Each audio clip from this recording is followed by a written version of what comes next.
пешгирии ҳолатҳои фавқулодда дар мавсими зимистон махсусан рӯзҳои боришоти барфу сардии ҳаво дар ноҳияи восеъ имсол бо ҷонбасти фаъолияти яксолаи комиссияи ҳолатҳои фавқулоддаи мақомоти иҷроияи ҳокимияти давлатии ноҳия ва вазифагузорӣ барои соли 2024 рост омад. бо иштироки аъзоёни комиссия дар ҳамоиши васеъ қайд гардид ки комиссияи ҳолатҳои фавқулоддаи ноҳияи восеъ фаъолияти худро оиди ташаккул ва гузарондани сиёсати ягонаи давлатӣ дар соҳаи пешгирӣ ва бартараф намудани ҳолатҳои фавқулодда вобаста ба офатҳои табиию экологӣ садамаю фалокат ба роҳ мондааст.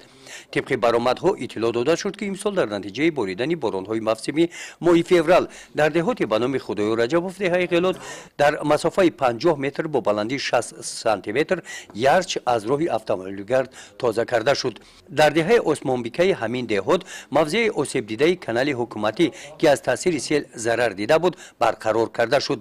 дар ин сол машқҳои ғайринақшавӣ бо ҷалби қувва ва воситаҳои низоми ягонаи давлатии ноҳия дар шаҳраки ҳулбуг деҳоти ба номи абди авазов ва деҳоти гулистон дар сатҳи баланд доир карда шуданд.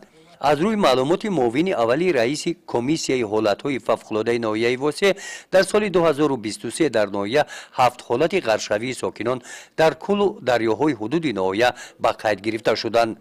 дар ҳамоиш барои соли 2024 вазифагузорӣ карда шуда таъкид карда шуд ки аъзоёни комиссияи ҳолатҳои фавқулодда барои пешгирии ҳолатҳои фавқулодда омодагӣ ҳамаҷониба дида бошанд.